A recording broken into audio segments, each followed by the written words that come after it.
UP international trade show के अंतर्गत उत्तर प्रदेश के सभी 75 जिलों में स्वदेशी मेले का आयोजन मुख्यमंत्री आदरणीय योगी जी के मार्गदर्शन में संपन्न हो रहा है। आज हापुड़ जनपद में स्वदेशी मेले का उद्घाटन करने के लिए और विभिन्न स्टॉल्स पर जो हमारे क्षेत्रीय उत्पादकों ने अपने अपने उत्पादों को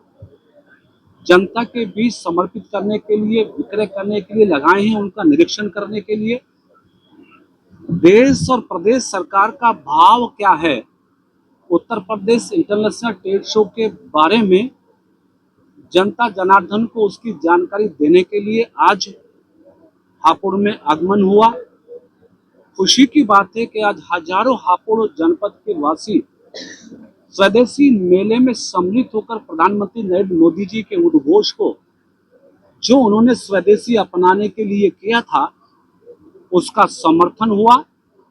और जिस प्रकार से Uttar Pradesh international trade show का शुभारंभ ग्रेटर नोएडा में देश के प्रधानमंत्री नरेंद्र मोदी जी के करकमलों से किया गया, माननीय मुख्यमंत्री जी के नेतृत्व में, उसका प्रभाव यह है कि पूरे उत्तर प्रदेश में जो लोकल उत्पाद हैं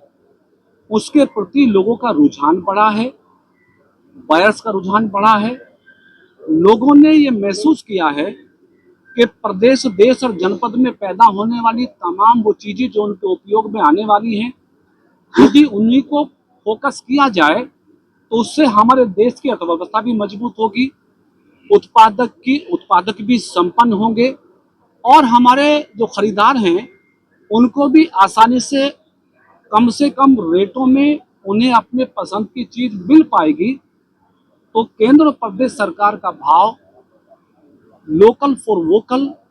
और खास तौर से जो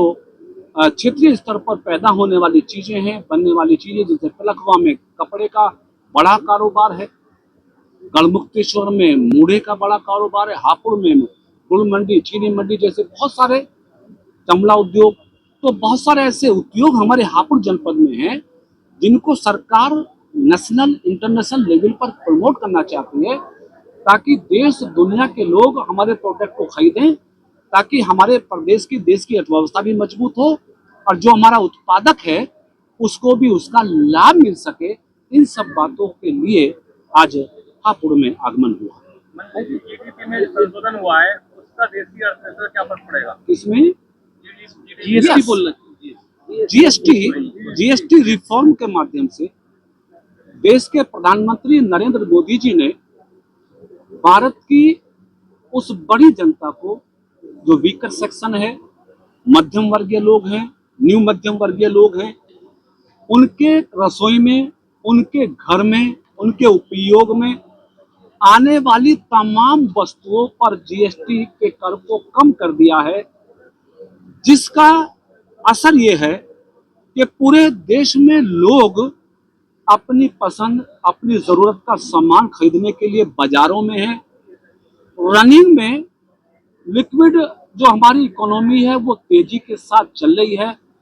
उत्पादक भी कमा पा रहे हैं, बायर्स को सस्ती चीजें मिल पा रही हैं, सरकार को टैक्स मिल पा रहा है। यानी एक आशंका 50% टैरिफ के बाद जो देश के लोग करते थे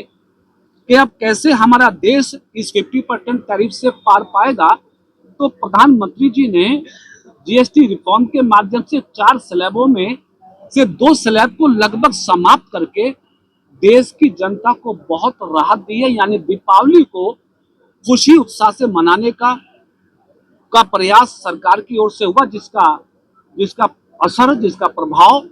पूरे देश में मिल रहा है। तो जीएसटी रिफॉर्म